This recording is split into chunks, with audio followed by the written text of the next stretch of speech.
Krista Williams, what's going on? Welcome to the show. What's up? I'm so glad to be here. I'm so happy to have you. It's me, you, and Delilah the cat. Me, you, Delilah, the cat. Yes. I am a cat lover. I am an animal lover. I love both cats and dogs, which is crazy and psychotic, but I love that Delilah's in here. She's really bringing a beautiful energy for us. I was going to say, yeah, bringing like a different energy to the show. Yeah, softness. Because sometimes we're offline friends. We're Yes. like IRL friends. Yeah. But oftentimes, oh, there she goes. Dang And she's out. Dude, that's so cat. That's so cat if I've ever seen it, where we're like, we love you so much. She's amazing. She's bringing a beautiful energy, and now she's trying to leave the room. Oh, no. And she just locked herself in. Oh, sweet girl. Oh, man. We'll see if Well, she's... maybe will she hang with us a little bit? No, dude. No, she wants to get out. Okay. Dude. Let me let her out. Oh, no. We give one compliment to her, and she's out. There you go. Bye, baby. Hey, man, you got to respect it. You got to respect cats. I do think that's an interesting aspect, is that in our industry, it is interesting because there's a lot of connection with a lot of different people, but not a lot of people are IRL friends. That's true, yeah. And what is the levels? And I often have a hard time with that because you meet a lot of cool people that are interesting. You have really deep conversations and podcasts. You get places that you wouldn't normally when you just meet someone.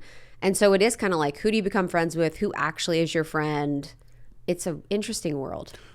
Well, and let me know if you agree. I find that it can be hard to find really high integrity people in general, but, you know, particularly, I feel like in the wellness industry, it could be sometimes hard to parse. I'm not saying there aren't tons and tons of great people in our industry. There are.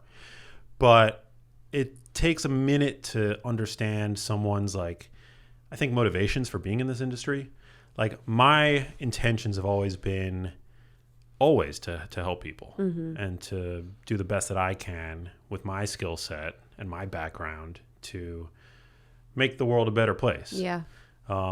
But then you meet a lot of people who come from more like backgrounds that are more marketing focused. Yes. You know what I'm saying? Yeah. I mean, you have your why. You know, your why was your beautiful story with your mother that kind of led you to this place of learning so much for yourself that you can now share with the world. So your why kind of keeps you in that integrity because you know what it means to have such meaning behind why we want to be well. But I was like needing to regulate when you were talking because that's my biggest struggle in this industry. I don't know if it's health and wellness. I don't know if it's just media, but finding people that actually are the people they say they are has been one of the most heartbreaking and challenging aspects of this process. So there's part of it where I'm like, maybe I have too high of standards where I feel like people have to be perfect, or I feel like people have to be in integrity in the way that I think integrity is.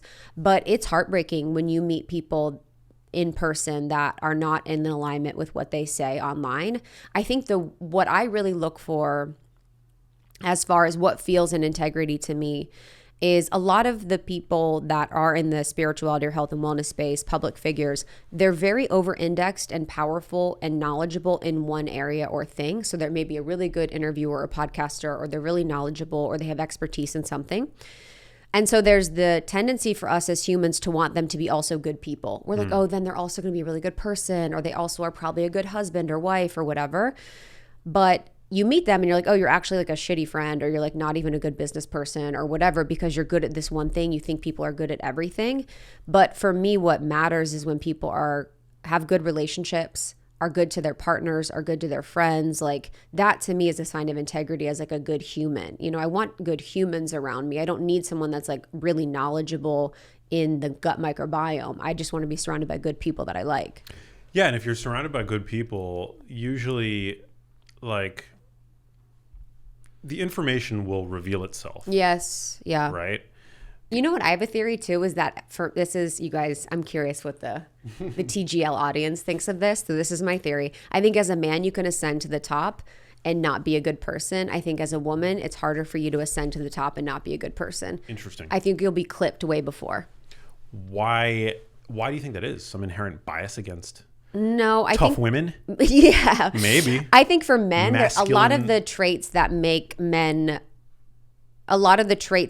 powerful are some of the more hyper-indexed masculine traits. And I think it's seen as just part of the process to ascend to power, to not be a good person.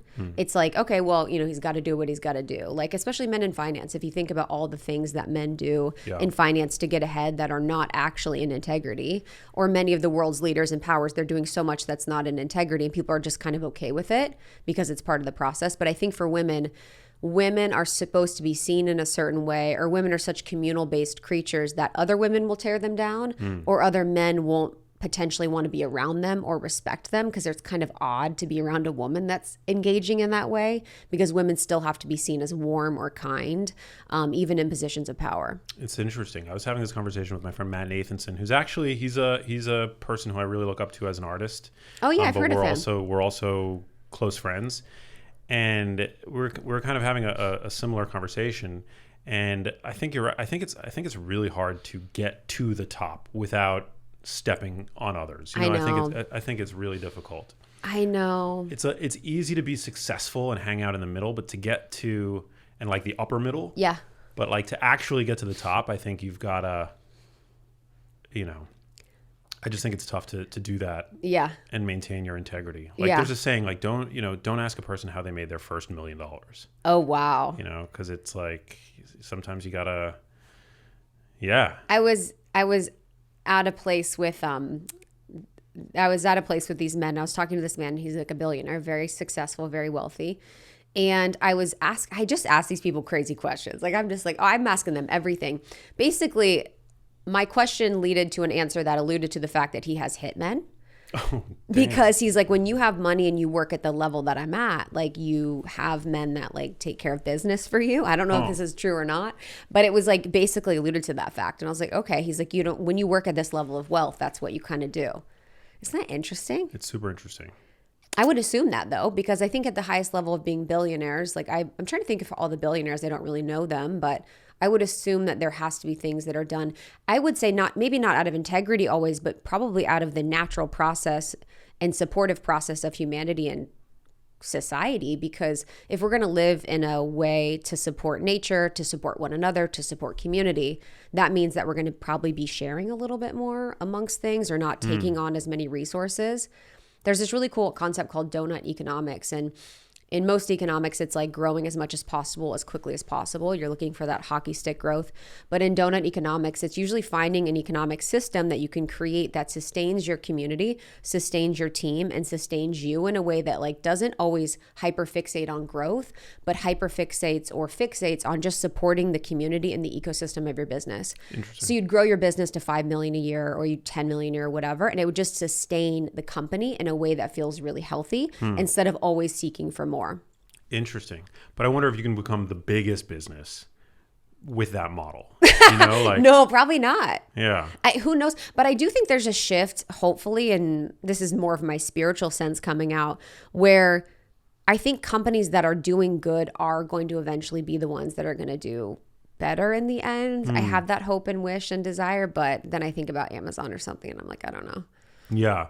Well, speaking of our industry, the wellness industry, there's been a lot of focus placed on it as of late, because I think, well, for a few reasons. One, the rise of the so-called MAHA movement, the confirmation of RFK to the head of the HHS, and the voices on social media that have supported him, the MAHA moms, etc. And myself, I've done my part to in as high integrity a way possible support what I believe in, and I think that he's from what I've seen, his intentions appear to be good, and a lot of the initiatives seem to be sound. But then also the fact that the wellness industry has just ballooned in terms of its like global revenue, which is now over. The wellness industry, last I checked, is worth over $6 trillion, which dwarfs by a factor of 3 the pharmaceutical industry, which is worth something like 1.9, if I recall correctly, trillion dollars globally. And so there's a lot of now focus being placed on the wellness industry, and questions arise such as, what kind of responsibility do we have when it comes to supporting companies that are promoting products or activities or what have you that are not necessarily rooted in science, but are beloved and embraced by people looking to better their lives and to engage around these kinds of, healthy lifestyle behaviors that might not necessarily have the kind of like data supporting it as pharmaceuticals do, but nonetheless, are now worth a lot of money. I know. Yeah. So just from my view and perspective, it is a bummer because I think you and I both know that, or what about it is a bummer. So at the base core level, my belief is what makes someone well is like a spiritual foundation. I'm just all about having a spiritual foundation, whatever that is for you. And then it would be the basics. It's like good, clean water, nature, community. There was like a recent study from Harvard that was talking about how human connection is actually more important than what you eat and how much you move to life longevity. So having connection, spending time offline, like it's actually the things that are free. That's like that 80-year-long study, right? The Harvard study on adult development or something like that. Like human connection. That for me, like that's what I always go to. Like I have obviously my health and wellness practices and people see me as, someone that they can look to for health and wellness. But now I'm really just moving more to like connection with self, connection with God, connection with others, because that's what sustains you. And I think the reason why the health industry has gotten so much and ballooned so much is because people are always looking outside of them for the solution and always looking outside of them for the magic pill or the thing, when like we can really go inward and use our intuition like we were talking about before and just kind of check in with what is actually going to make me well. What is actually bothering me? Is it my relationship I'm in I hate? Is it the job I hate? Do I feel uncomfortable with this thing? Like so much of what we're seeking outside with pills is actually conversations and anxieties that are mental focused rather than health focused. Makes a lot of sense. So how do we know then when to trust our intuition versus external influence, whether from doctors, influencers, apps, AI? All right, get ready to clip it. It's like wellness influencer says, don't go to doctor, listen to gut. So I think that I'm always about some things that are strategic and practical and things that are, like intuitively based. So I am a fan of people getting blood work done. I think blood work's really helpful just from a baseline of understanding what's going on with you. I got my blood work done and I get my blood work done like every 6 months now. And I feel like having that basic roadmap for what's going on internally gave me a really easy blueprint for what I need to do health and wellness wise and what levers I need to pull. Like as an example, my vitamin B was low, my vitamin D, very obvious for most people, that's usually low for them. I was dehydrated and then my hormones were off. So that's the blueprint I'm going to use to go to fix myself. Then I can do that check on it with my blood level later. So I think people actually having data that's personalized to them helps clear out all the noise of the wellness industry, because then they can just go with what they need instead of what their favorite wellness influencer is suggesting. And then as far as like using the intuition, like I'm just a deeply spiritual person. I know you connect with your intuition, and I use my intuition all the time. I'll think about it with my clients. I'll think about it with myself. Like a lot of the women that I've been working with are struggling with fertility. And I keep getting this message around copper. And actually copper can greatly impact your fertility levels if you have high copper levels or low copper levels. And people are getting it more than ever before. So a lot of the women are having issues with this. Again, I'm not a doctor. This is something that I'm asking them to take to their doctors and they can do. So if it's me giving advice with coaching or if it's me just listening to myself, I'm going to really check in and tune in, get quiet and see what feels good for me. Where do I feel like I'm not nourishing my body? Where do I feel like I need support? Where do I feel like I could do and feel better? And then from that place, I can take action and then check in with what decision I want to do. Yeah, totally. What do you feel about that? My brother? No, I think, I think we need to. How do you use intuition with wellness? We need to rekindle our relationships with our intuition. Yeah. Today, we outsource so much. Yes. Whether it's from the standpoint of like literacy, it's obvious that we outsource too much. I mean, we outsource culinary literacy to our apps. We outsource medical literacy to our doctors. I love that. Now everything to ChatGPT. And everything to ChatGPT, which I love ChatGPT. Dude, it's crazy. It's amazing. Dude, it just coached me through like this breakup. It was psychotic, you guys. Okay. Can I just say this story? Mm-hmm. So you guys, ChatGPT is it's like magic. It honestly may make therapists and coaches like insignificant, because I was like, I'm just going to play around with this. ChatGPT, I'm talking to this guy. This is his astrology signs. This is sort of what the vibe is. This is what's going on. I'm going to share our text conversations. I copy pasted our text conversations. What do you read here? And ChatGPT would be like, oh, he's da-da-da-da and you're da-da-da-da. I'm like, okay, cool. So I'm noticing this, and I literally like kept it up to date with our entire relationship, and it like coached me through stuff. It was like, oh, this is a typical avoidant behavior. He's going to like go in for intimacy, and then when he gets too close, he has to retreat and regain safety, and then he'll come back later when he's feeling safe again, and da-da-da. I'm like, great. It was so helpful. And even I had text with dating, because I'm dating. I would go on dates with men, and if I wasn't interested, I wanted to make sure I was sending them something that was very kind and loving. Like, nobody deserves to be ghosted and everyone deserves to be treated with respect. So I would put my sample text in ChatGPT and be like, what is your read on this? And it would be like, that's warm and kind. Great work. And I'm like, okay, cool. And I would like send it. I love that. So has it actually led to better outcomes? So there was this situation I was mentioning that it coached me through the kind of breakup. So a pattern that I've been in my life is I love avoidant men. It's just something I love. I want to rescue them. I want to change them. I also just find it so endearing that they're scared, and I don't know what it is. I just love it. So I was in that pattern with many men that I was dating. And so in this process, ChatGPT walking me through sort of what I was putting into ChatGPT and then it looking at it from the frame of me dealing with an avoidant was actually really helpful, because it was like, oh, that's a natural pattern for an avoidant that I didn't see. Like, I didn't know that part of the process of avoidance was to retreat and then find safety because they feel unsafe being so close. So the retreat part is a normal part. And then another part of avoidance, you know, in conversations we would have was that I had to always lead with vulnerability. That avoidant men in this case wouldn't lead with vulnerability. They could be vulnerable, but you usually have to lead to make it safe for them. So even ChatGPT calling this out for me was so helpful, because then I could see clearly the pattern that I had been in with this person and then with other people. So now I can see those warning signs in a way in the future and not like be in the same situation. Insane. Isn't that wild? I did 1.5 years of therapy, like in-person talk therapy. Yes. But I can honestly say that ChatGPT, I mean, my therapist was amazing. I don't want to throw her under the bus. Incredible, gifted therapist. But it makes you really think about like the future of so many professions when you can get such powerful, bespoke, instant, on-demand advice about every conceivable topic.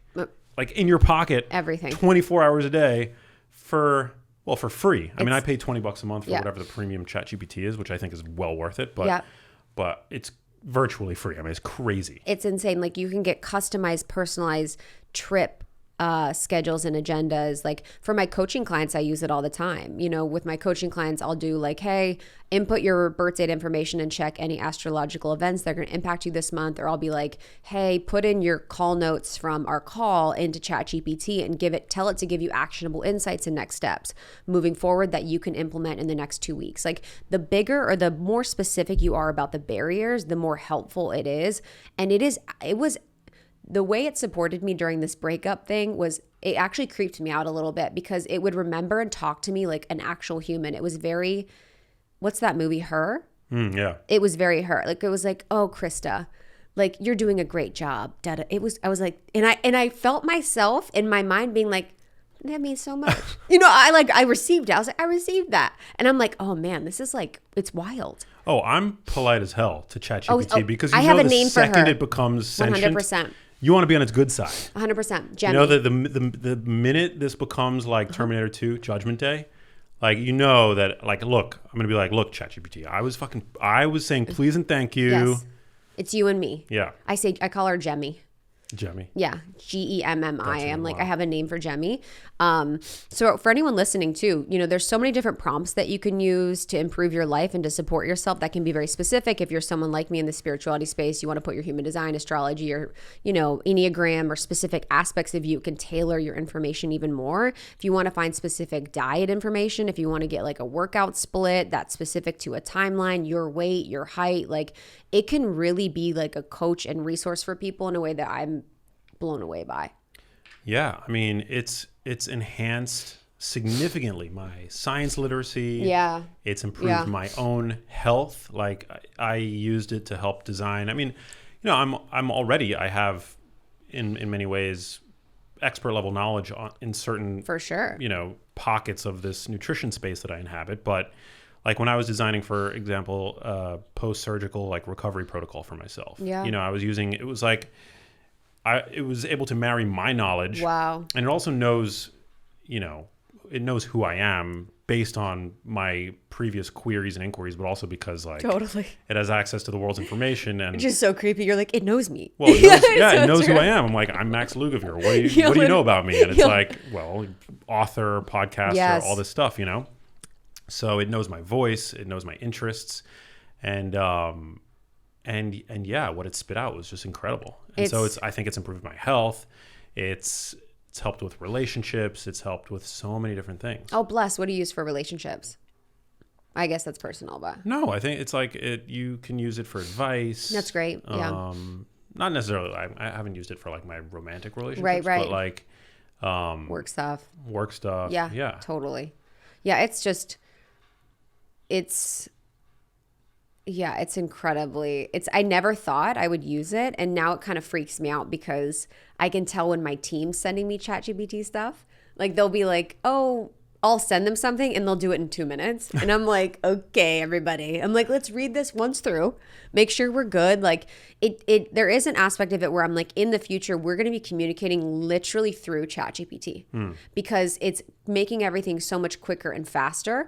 And it's just, we're at such a pace in society and culture, and we're at such a productivity addiction that we want to get so much more done, that I'm noticing so many more people are using it almost all the time for their communication. I mean, even me using it for my communication to check my communication, is like not using my intuition. I'm outsourcing it to ChatGPT in a sense. So there's so many ways that, including ChatGPT, that kind of keep us from our truth and our intuition and keep us from that like internal strength or that internal prioritization of like what we know over like what AI knows. Yeah.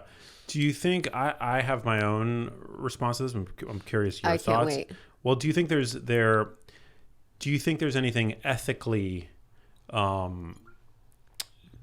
ambiguous about using it to, for example, as a writing tool or as a research tool?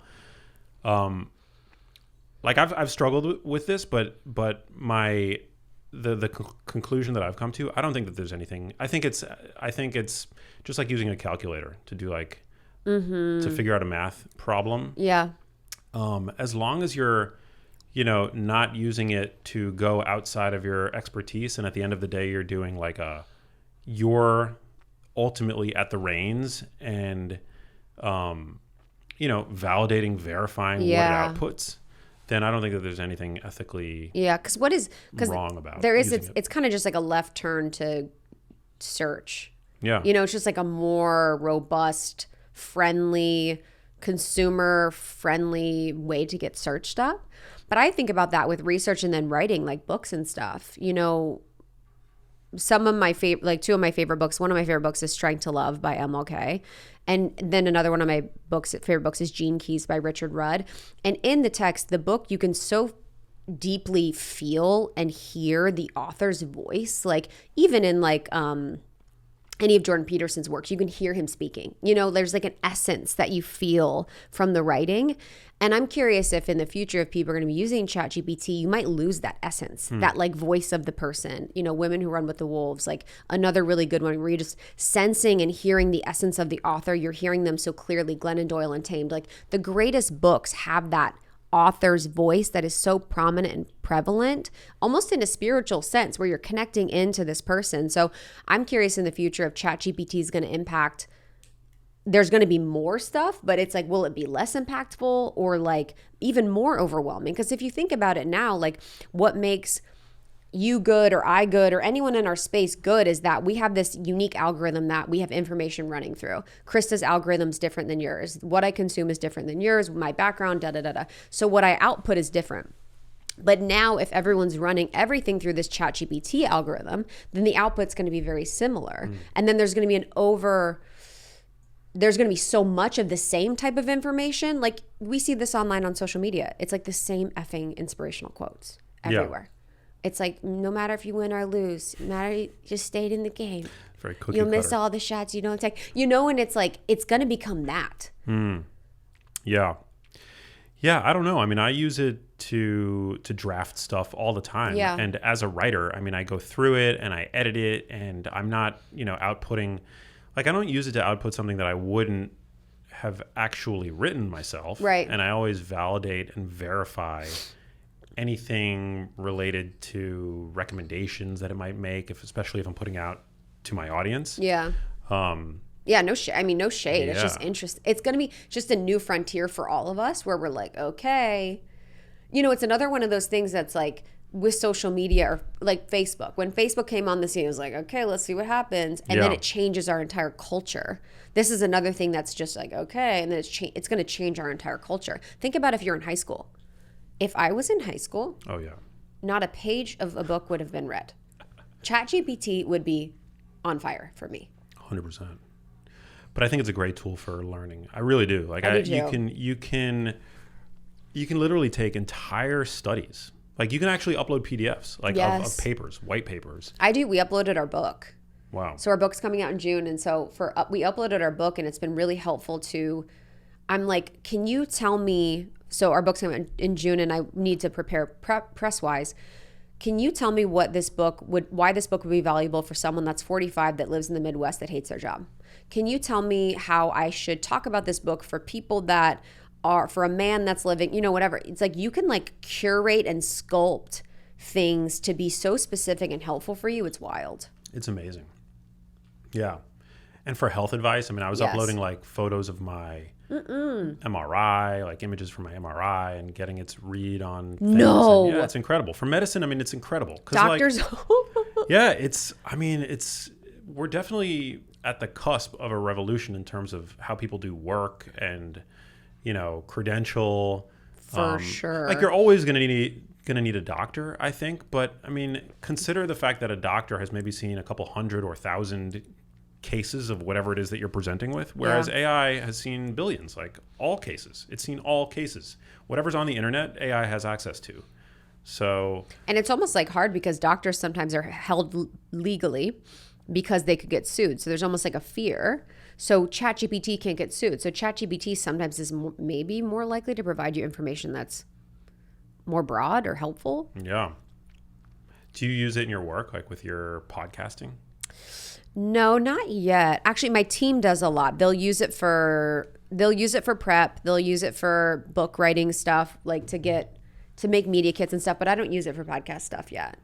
I don't, not that I have any shade or beef with it, but I go through phases. I don't know if you feel like this with your career in podcasting, where sometimes I'm like super outlined, super whatever, and sometimes I'm just like kind of want to show up and just explore what's here. But I'm more in a phase of that. But I could definitely see using it in the future for my podcast. I just feel like I don't know why that scares me a little bit. Yeah. Because I'm like, when does it end? Yeah. Well, I think just like, fire can either cook your food or burn you. Yeah. A hammer can either build you a house or be used to bludgeon somebody to death. It's all about how you're using the tool. Yes. There's no moral. This is what I've come to sort of believe about AI and the tools that it presents. It's so powerful, but that ultimately it's about how the power is wielded. Yes. What do you think are AI tools in the health and wellness space that are helpful that you've seen? Well,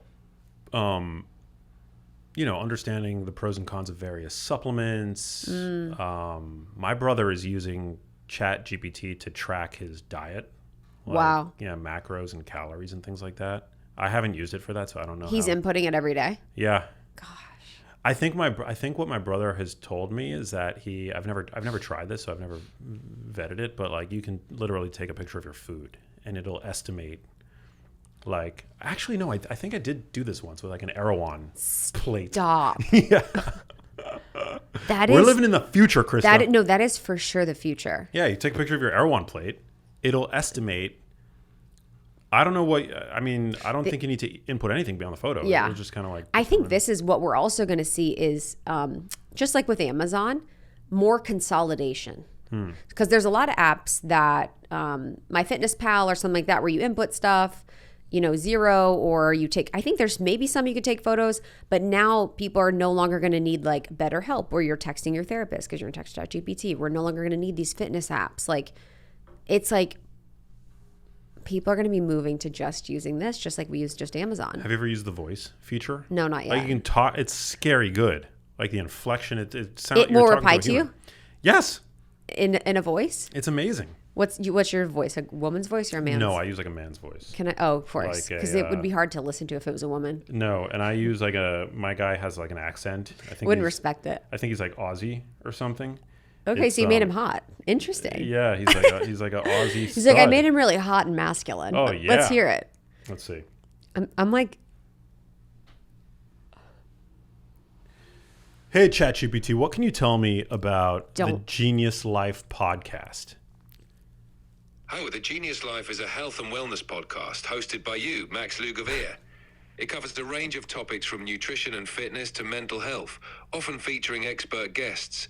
The show is known for practical advice, evidence-based insights, and engaging conversations. Anything specific you'd like to know? is Max gay? Is there evidence that Max is gay?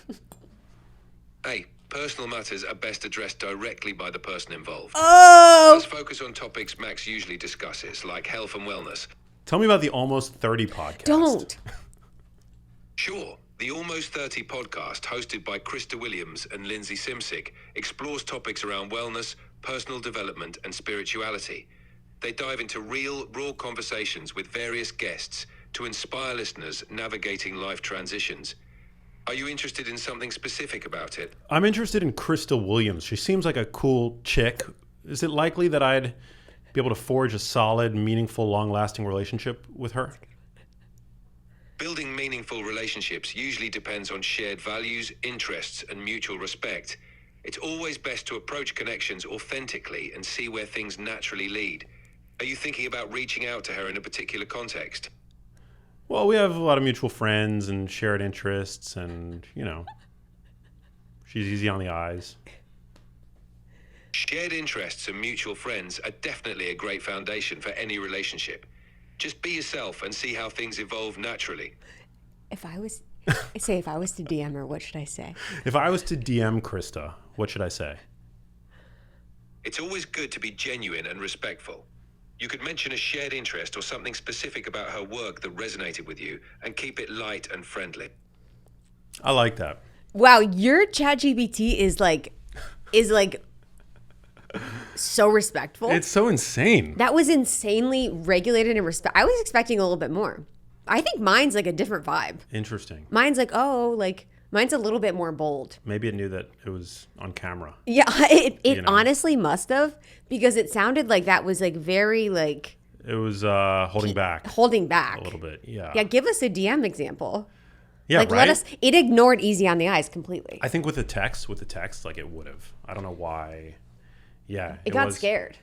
It seemed to have gotten a little bit camera shy. It really did. Yeah. Because it was like, be yourself. That's the best. You were like, I want to become friends with her. It's like, make sure she wants to be your friend first. Yeah. Like, it was afraid you were going to like. ChatGPT, you are actually live on air with my audience. We're currently recording an episode of The Genius Life. What do you want to say to my audience? Hey, everyone. You're in for a treat today. Stay curious and remember to take good care of your health. Let's dive into this episode together. The way that ChatGPT's inflection and energy picked up, knowing it was on camera, just gave me the ick. It's extremely human. That freaked me out. The ick. The answers before were like, oh, be authentic, be yourself. And it was like, hey, everybody. Yeah. Get ready for a great It show. was mugging a little bit. Yeah, it was like mugging a little bit.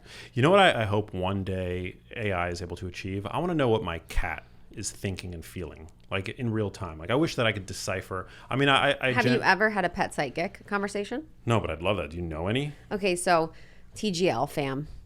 I am Wooville, USA. So I could lose you here, but yeah, man, we have it. I've had an animal communicator talk to my cats before, and it's insane what she'll say. Whoa. Like, she picks up on everything, like their personalities, things that I would never know, like helpful information. It's so crazy.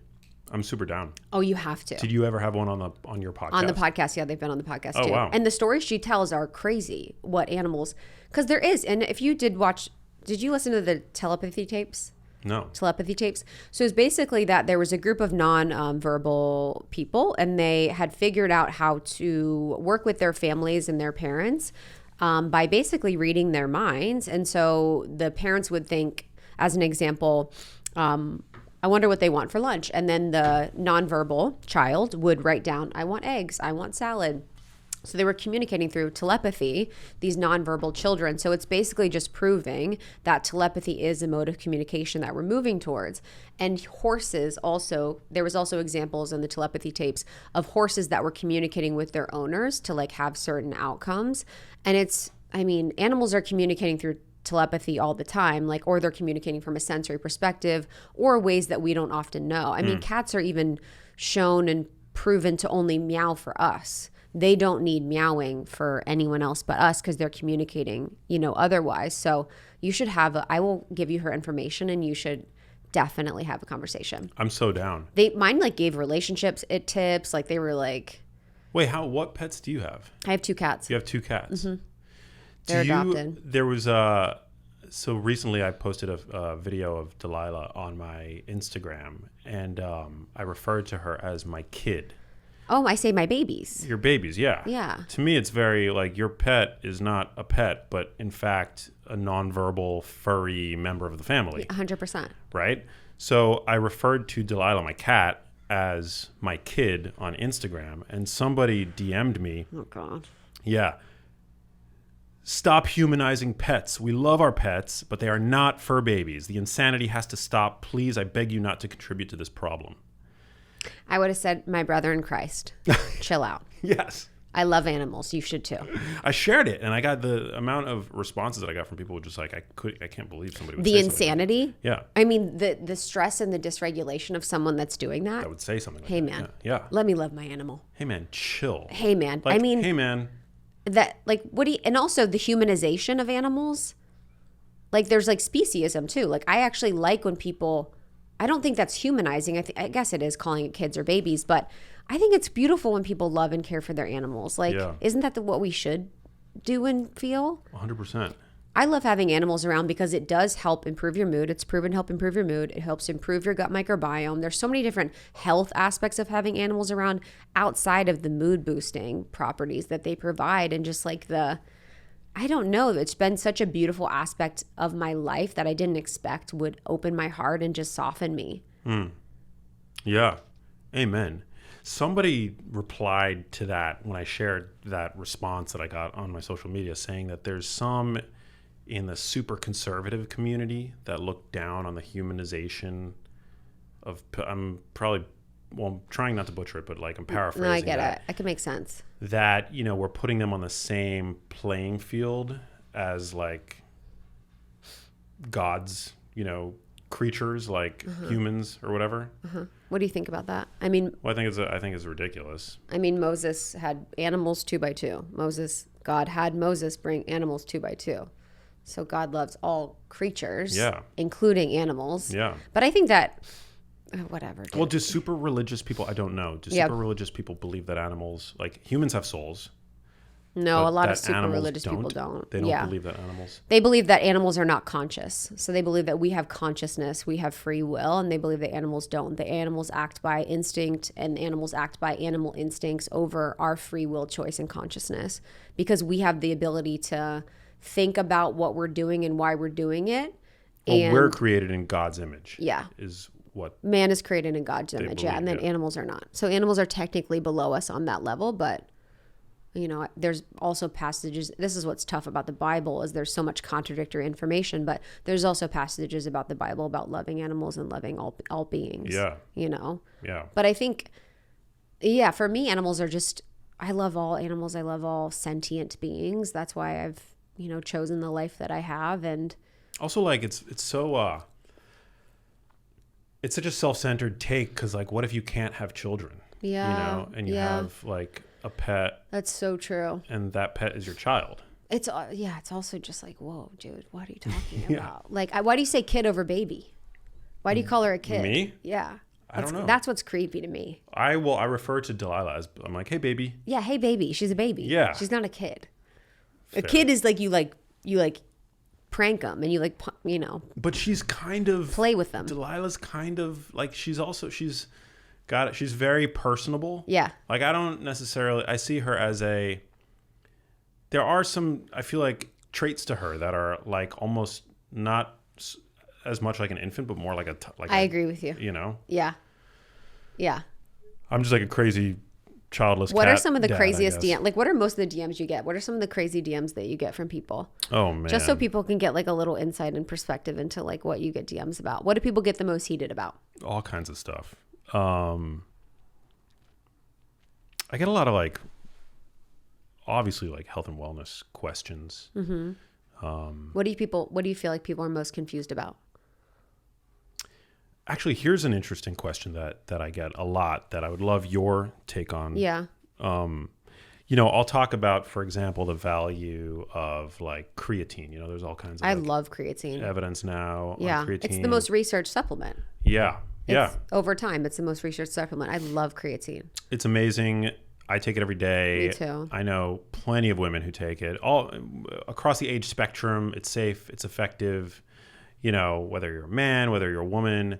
And there are other stuff like protein powders I think can be great. But so the very interesting question that I often get to a surprising amount is what like version of creatine do I recommend for women? As if there should be like a difference. I know. You know? Well, I guess there's gummy creatine. There's liposomal creatine. There's powder creatine. There's creatine that's like mixed with other things. I have the liposomal from Symbiotica, which I really like. I just kind of like the delivery of it, but I'm not too pressed on that. I'm not a fan of gummy stuff.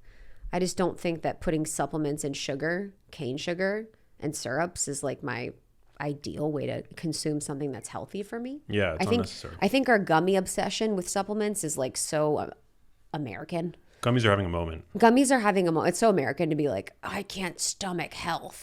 Gotta wrap it in some food dyes. Some sugar. In sugar. Yeah, like this is the only way I can be healthy is to have 4 grams of sugar. That's the thing. If you're thinking about blood sugar and you're thinking about your glucose, think about if you're having gummies every day, you're at least consuming like sometimes 4, 8, 12 grams of sugar with just like your supplement. Like that's insane. But Yeah.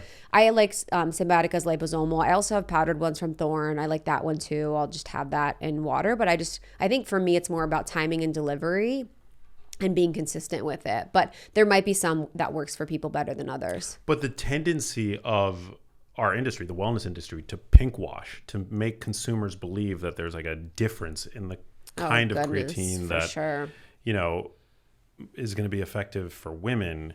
I think Yeah. that's all marketing. That's what I've really, it's funny because we just had Expo West. So Expo West, for anyone that's listening, is like this big kind of conference place where a bunch of brands in the health and wellness space, you would say, are like showcasing new brands, showcasing their products and stuff. So you just see so many different types of brands and so many different things that are coming on the scene that are sort of popping, whatever.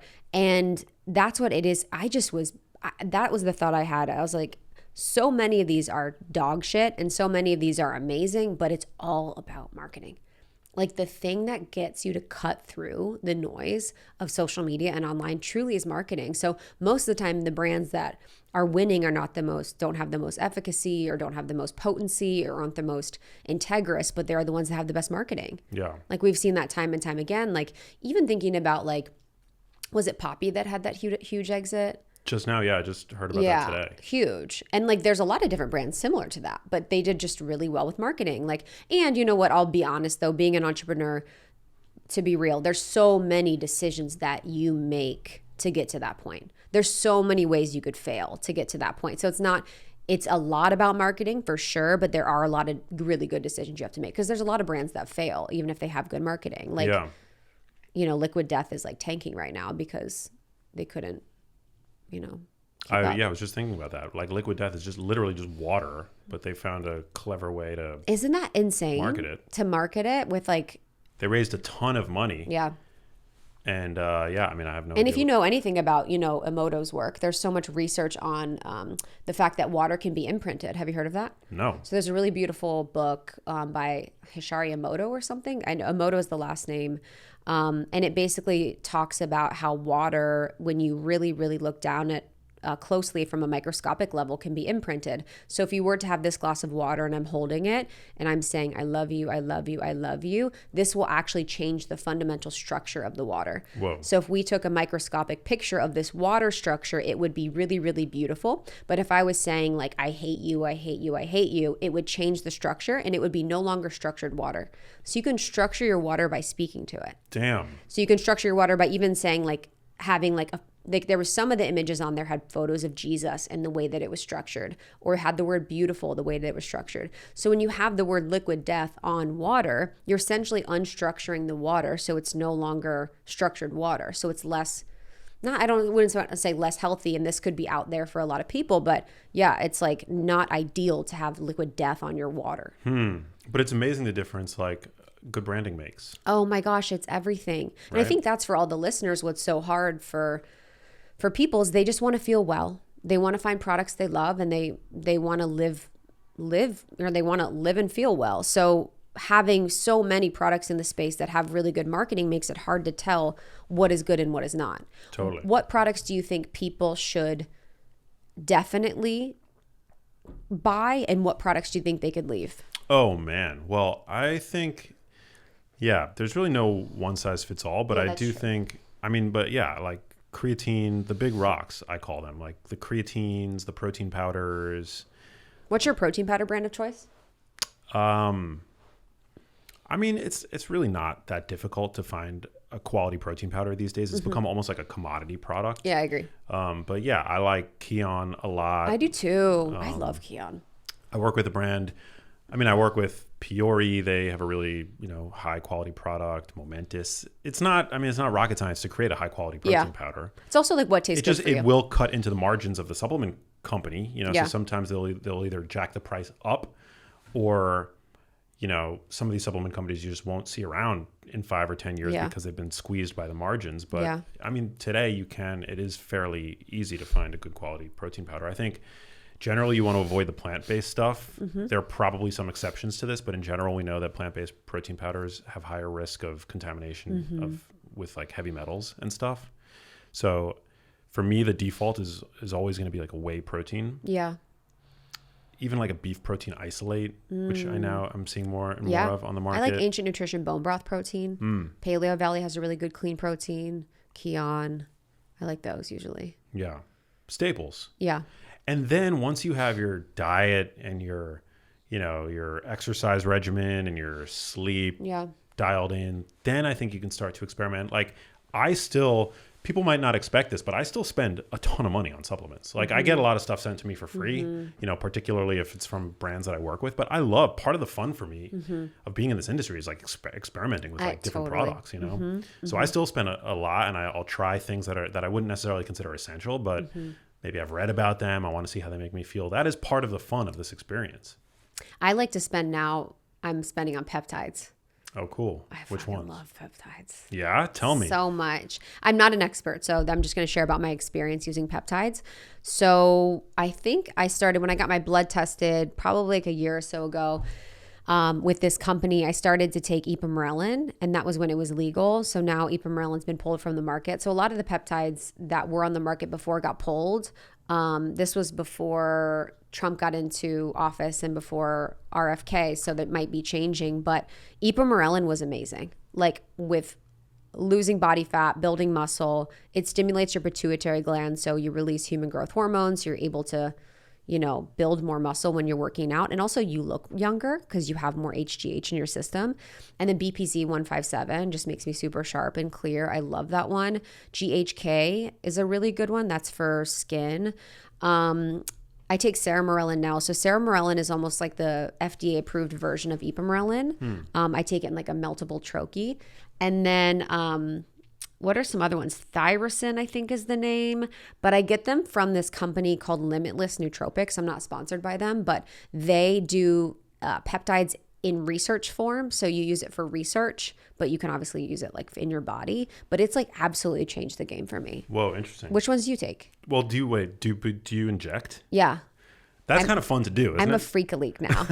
I'm like, like I was always so scared of needles. And now I'm just like, dude, once you do it, you get so used to it. I only do it once a week too. This is the thing is I'm not hard and fast with much in my life. I'm pretty flexible with things. So I'll do it once a week, or I'll be like, I need to do this, and I'll be intuitive about it. So it might not be as effective for me, but yeah, I'm injecting. I think it's super fun to do, actually. Where do you inject? You just pinch a little bit of fat, I know. like in your butt or on your leg or whatever. Yep. The old love handles. Yep. And it's like you slide that needle in. You don't even feel it. You don't even feel it. It's like a tiny little insulin syringe. It's so crazy. You do not even feel it. And I think that's the future. And that's been the most effective thing that I've done. I think potentially I've taken really good supplements over the years. There are good supplements that I think work and have supported me. But peptides has been something where I'm like, whoa, I really see and feel the difference in a way that I haven't. I post my back surgery, which I've recovered from really rapidly. I'm happy for you. Thank you. Yeah, I mean, I was taking a lot of stuff. I was taking a lot of collagen, a lot of vitamin C. Gosh, collagen. I think that is worth it. Me too. Love collagen. Yeah, I think collagen is great. I really do. There's creatine, protein, collagen. Yeah. Magnesium for me. Vitamin D and B12 are like my. Yeah. I would throw astaxanthin in there. I don't know if you take that. Really like it. Astaxanthin's great. But yeah, so after the surgery, I started injecting BPC 157 and TB 500. Okay. So I couldn't tell you into your eyeballs. Right into my eyes. Yeah. No, I mean, I don't know what role they played in my recovery, because I was doing, I was taking a few things that I don't normally take. Like I was taking every day vitamin K2. I was taking everyday boron, like fairly high dose boron, which we know is supportive of bone health, and it's anti-inflammatory and all this stuff. Actually, we don't know that. I just learned that. Yeah, boron's great. Wow. Okay. Yeah, boron. There are clinical studies that show that it's really good for strengthening your bones. Wow. And it's naturally found, like it's found in like certain fruits. Oh, wow. And yeah, it's great for bone health. It's great for teeth. Which is fascinating to hear, because you always assume bone health with dairy because of the marketing from the dairy industry. You wouldn't assume calcium would be something that would be coming from fruit, or not calcium per se, but something that was bone supporting coming from fruit.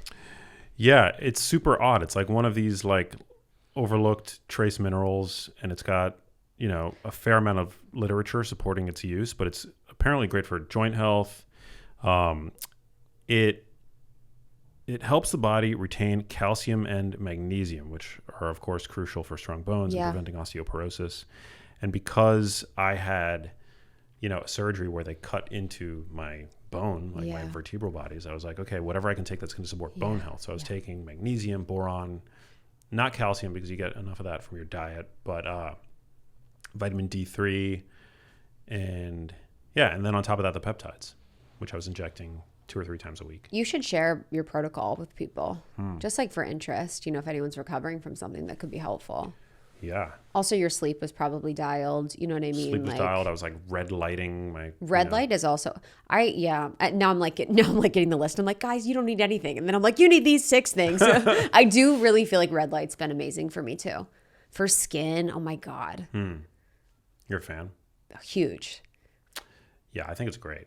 It's kind of science fiction-y to me. It's like one of these things where I'm like, I don't know. Is it like actually doing anything? It was just like, I'm putting red light. It's not, I'm not like getting a tan from this or anything. Like what is this actually doing?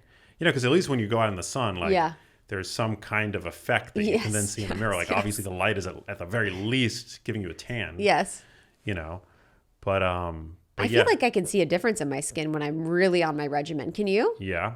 I think so. And I've definitely like looked into the literature, and I've asked ChatGPT, and I've like Daddy Chat asked experts, like all this stuff. And yes, there seems to be really solid evidence there. The question is like, is the device that you're using strong enough? Yeah. Or is it underpowered? Yeah. Is it the right, are you hitting the radiation wavelengths of light that are clinically validated? But generally, if you get a red light device from one of these reputable manufacturers like Juve or Sunlight or whatever, they tick all the boxes. I think I got a panel. I think mine's Blue Blocks. I've had Juve before too. And at Blue Blocks, I think has the lower EMF lower radiation. And I'll just do it in the morning when I'm meditating or prayer, and it's just like perfect. It's like 20 minutes. Like I feel like it's helped with my skin quality and texture too on my legs and my body. Like as a woman, you know, you kind of like, you could get cellulite or anything like that. And I feel like it's really improved the overall quality of my skin, like on my whole body. For the fellas, they said if you put on your balls. I know. I read that in Ben Greenfield's book. Yeah. I literally read that book, and it was like I opened up to that page and it was like, and then I put red light on my balls. And it was like, it increases testosterone. He said that he had rock hard erections from it. Wow. Yeah, I know. I believe it. It Yeah. increases your blood flow too overall. I think Brian Johnson said that on the Kardashians too, LOL. Is there an equivalent for women? Like, or is there like lower? Put it on our clitters. Yeah, somewhere like that, you know? I think it actually probably would stimulate and put improved blood flow, so it probably would. I would assume would You just support. have to straddle the light. Yes, exactly. So they need to make one that's like insert. Do they not make that? They must. That's coming. The wand. The wand. The red light wand. Does that not exist? I don't know what that would do to my insides. I don't know what we'd be cooking up in there. Yeah. You know, I'm sure it would support, but even if it supports women and having higher testosterone levels, that can support your libido. That's so helpful for women to have like healthy testosterone levels. So if it helps their testosterone like it does for men, that's also great. Have you done episodes on your show about menopause? No, not yet. But I say why you asked that. Well, because I've done a few. Okay. And the consensus now seems to be that HRT is generally a good thing. Do you have a take on that? And that's taking testosterone supplementary. No, primarily like human report. yeah, Okay. For women. I have, you know what? I don't have any perspective on that. No. Your audience is so savvy and smart. Like I don't have enough that would be something that would benefit them. Yeah. All I knew about it, like going into, you know, these episodes was what I heard from my mom. Which was that HRT increases your risk for certain cancers. But that was apparently based on very flawed science that has now largely been overturned. And now, I mean, pretty much every expert that I've interviewed on the topic is in agreement that HRT, you know, for the right woman, dosed at the right time, is like a game changer. Wow. Yeah. I mean, I could imagine. So it's probably estrogen. And then I would imagine too, if it's hormone replacement therapy, that we're also, you know, giving progesterone or testosterone, you know, those like as well when needed. I remember in my hormone healing journey, even recently, like 2 years ago, my hormones were just kind of flat. Like they just were not super healthy. And by taking DHEA, the precursor building block for hormones, it actually supported my body in creating those hormones naturally. So if people are struggling with their hormones, it's actually really nice to take a vitamin D or a DHEA because that will allow your body to figure out which aspects of the hormones it needs to balance perfectly. So instead of just pulling one lever of like, oh, I'm going to add estrogen or I'm going to add progesterone, you can do DHEA and that will then signal the body to create what it needs instead of that thing specifically. Interesting. Yeah. Also, eating enough protein, eating enough fat. 100%. Super important for hormone. Yeah. Yeah. Production. I mean, and for women too, it's such an interesting time. I can imagine, again, I'm not quite sure, but because women have been taking birth control for so long, like, you know, I started taking it when I was like 15 and then stopped taking it in my early 20s. But for a lot of people, they've been on birth control since they've been very young. So that amount of time on a, you know, something that is mimicking your hormones artificially has got to impact your hormones some way. And then the way that we're living, blue light, all this stuff is probably impacting hormones differently. So I'm hopeful if it's supportive of women. Yeah. We're also like inundated with exposures to endocrine disrupting I know. chemicals in our environment. And that's like so, you know, I know your mom had hers. My dad has Parkinson's and Alzheimer's. And he had Parkinson's first and then Alzheimer's just came on like a year ago. And I just see him living and he's in a home, which I'm very grateful for. And I see him, you know, every other month in Florida. But it's like just seeing where he's living, I'm like, dude. Yeah. The smells, the endocrine disruptor level is on a 5 billion.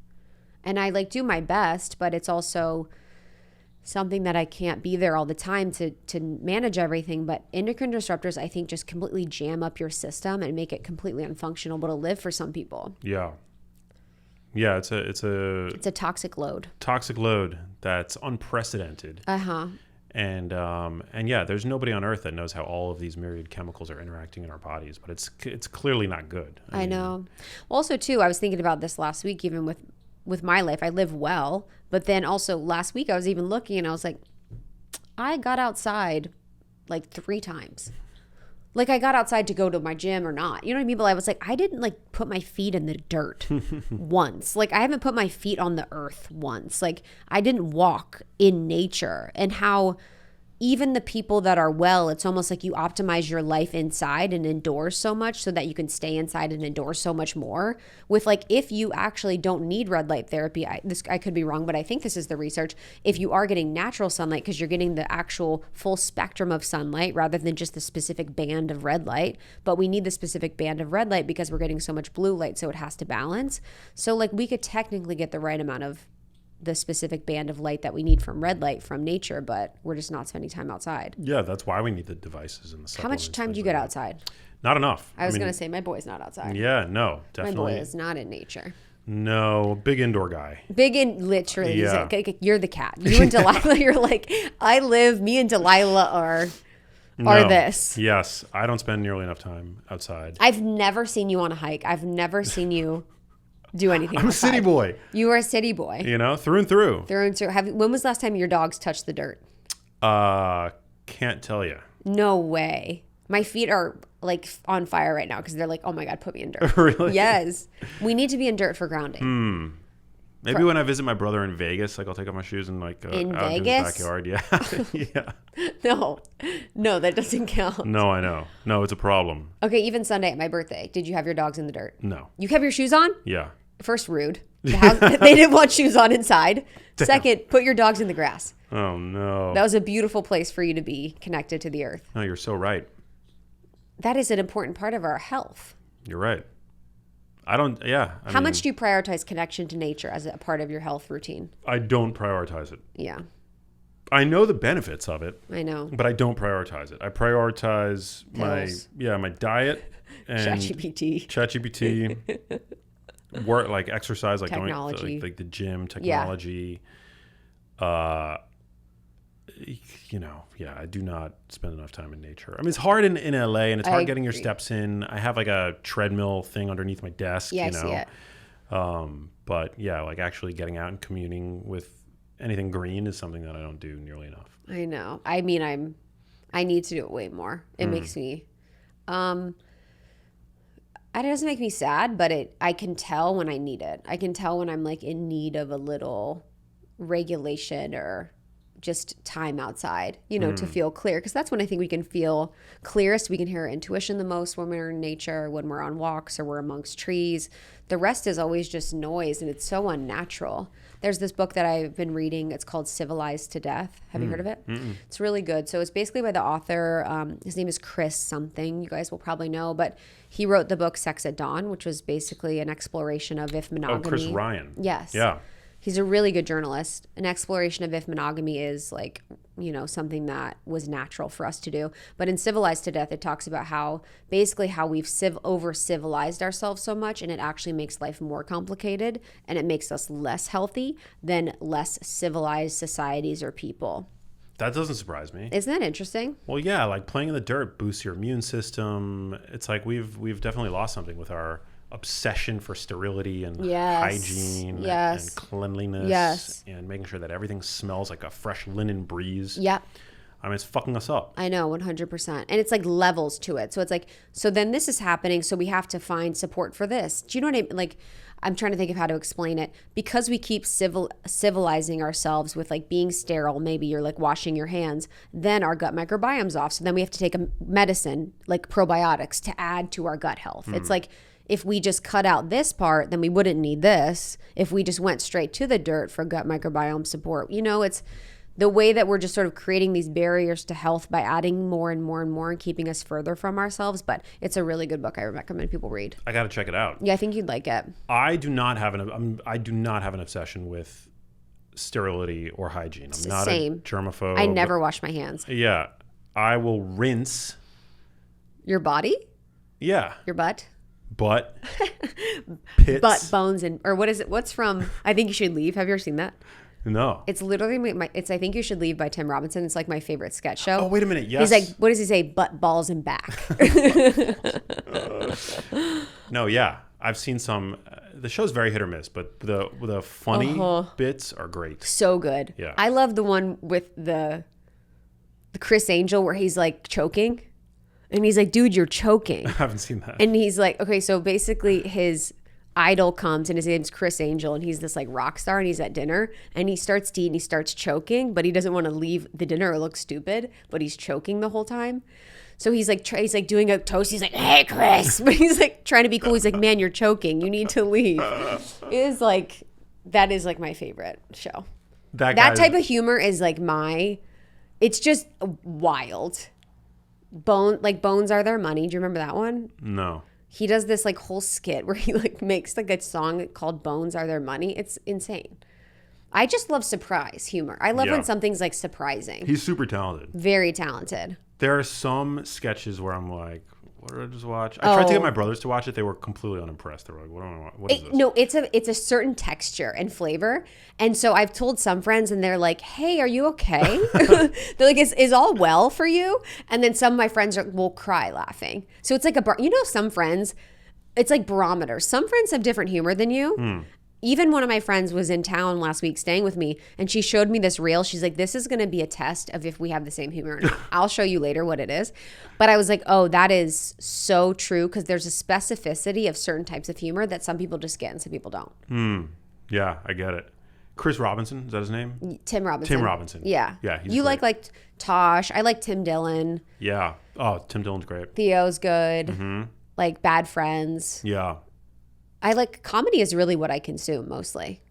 Comedy podcasts, comedians. Well, because they're the most astute social commentators. Yeah, that's a good one. Today. And they, not so much these days, but like over the past couple of years, there's been this, incredible pressure on public figures to be politically correct and to censor their ideas. And, but I think comedians have always kind of had like the hall pass to express themselves, even if some might find it offensive. Do you feel that? I feel pressure to self-censor? Yeah. I self-censor. I don't really. Good for you. Yeah. I think it's important to speak your truth. Okay. And I'll get like pushback for it occasionally, but I think it's part of the milieu of what it means to me to be high integrity. I agree. To speak your truth, even if that truth is unpopular. Yeah. I think that's that's why I love JP so much.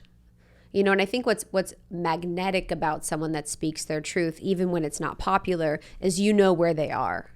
And I think when someone is saying something that is in agreement with a lot of people, you're not really sure where they truly are. Yeah. And I think when you can make a clarity on this is where I stand on this is where I stand on that, it actually feels safer for people, or it feels safer for people that are healthy in their mind.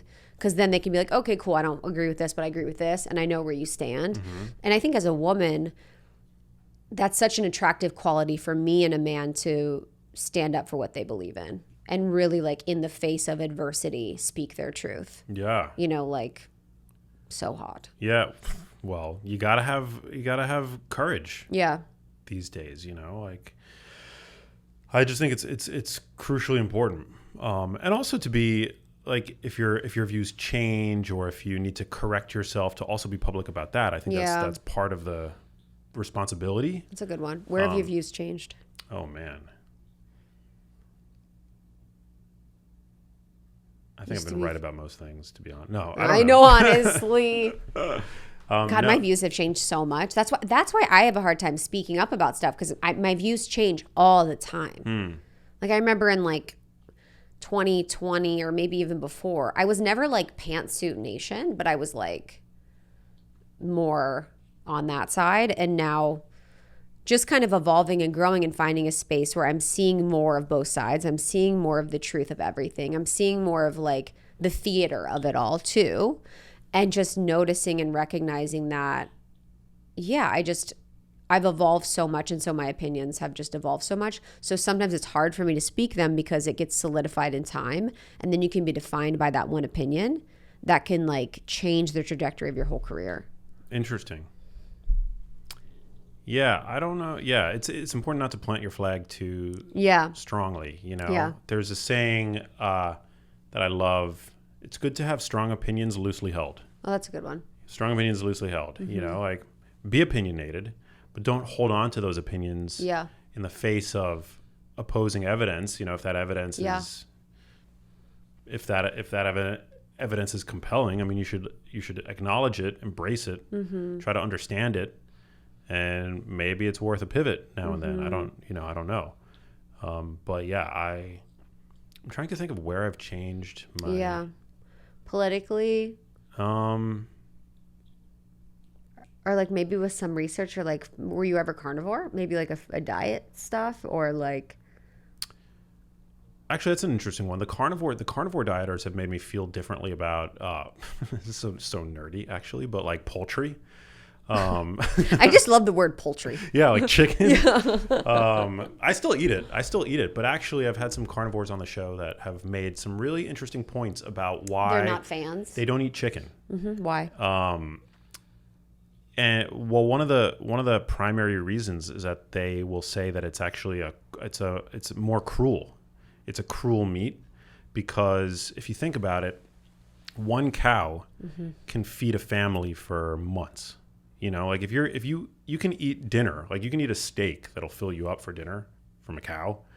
And it's like, it makes up a fraction of the, I forget what the exact number is, but your average cow yields 1,500 pounds of meat. Oh, that's interesting. Or something like that. So like you can fill yourself up with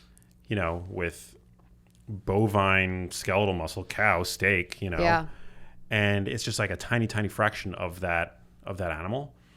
Whereas like a chicken, you're basically eating a whole life. Yeah. Every time you consume. It's like 23 days or something, and they like get them to grow so quickly. Too. Yeah, or maybe you eat like a half a chicken or something like that, and it's you're eating half a chicken. So basically, the area under the curve, like the net total life lost and suffering, is a lot greater for chicken than it is for a cow. One cow, you can kill one cow, and that's one death to feed a family for months. Yeah.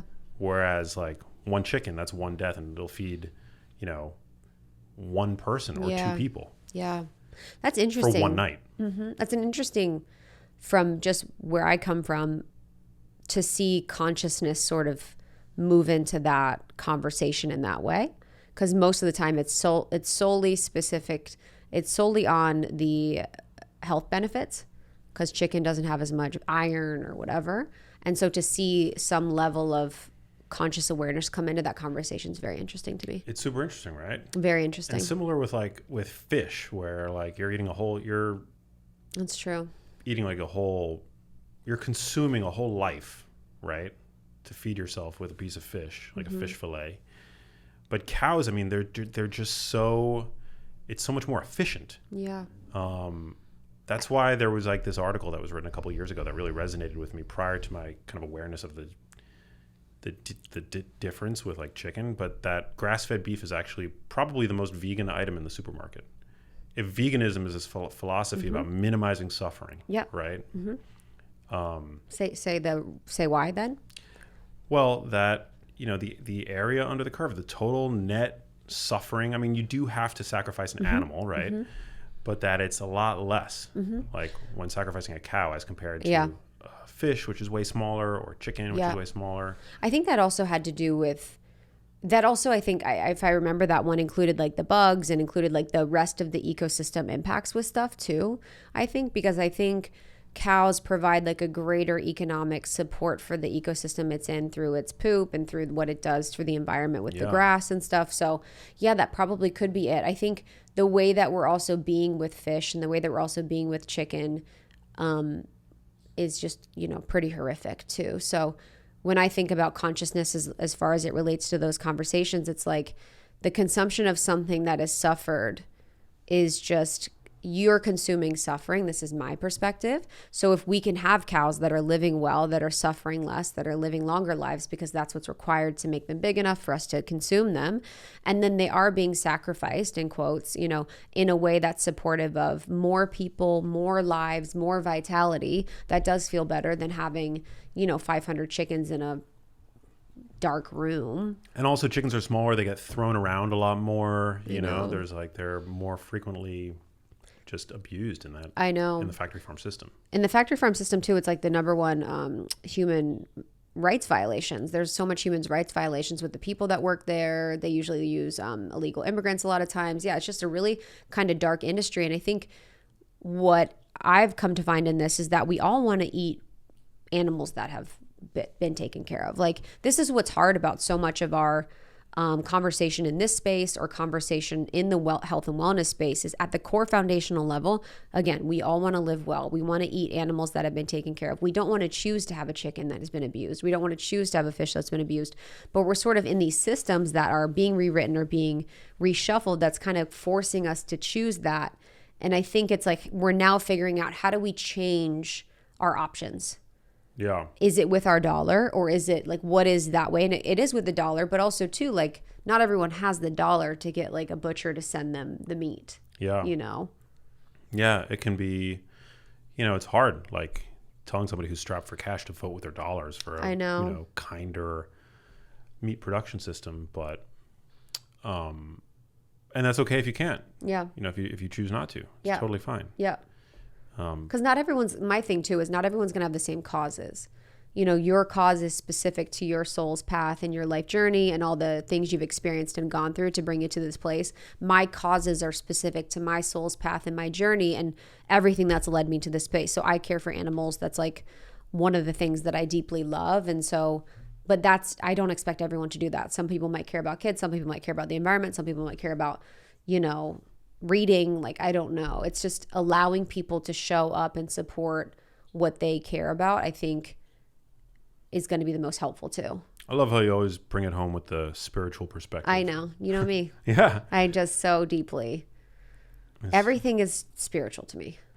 Yeah. I don't know how else to describe it, but everything feels like there's an element of unseen to life and to the world and to this experience that we're all in. I think we all have this perception of focus on like the 3D world, but there's so much with our eyes that we can't even see, and there's so much happening that we can't see, and there's just so much more than meets the eye to our experience as humans. You're do you so feel right. like that? What do you feel? What's your relationship to spirituality?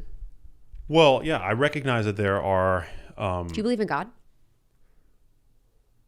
I don't know. Okay. Yeah.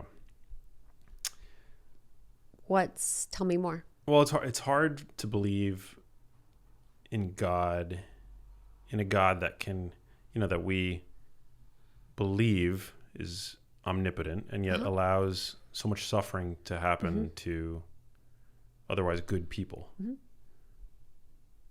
and creatures, you know, more broadly. But when I saw what my mom went through, who believed in God, loved God, Yeah. you know, to me, it just, it stretches incredulity to conceive that there's a being with sentience. We often ascribe sentience to God, right? That would allow something like that to happen to somebody who's so good. Yeah, of course. But, makes a lot of sense. bad things happen to good people all the time. It's really Makes a lot of effed up, sense. you know? I think that's what a lot of people feel like. Yeah. So yeah, I mean, I'm agnostic. I think that I'm spiritual. And what does that mean for you?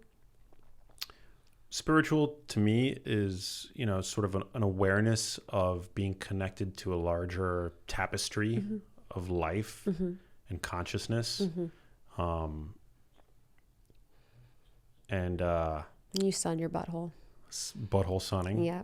You know. And also, and spiritual means having, to me, experiences that are like outside of my body, like outside of this corporeal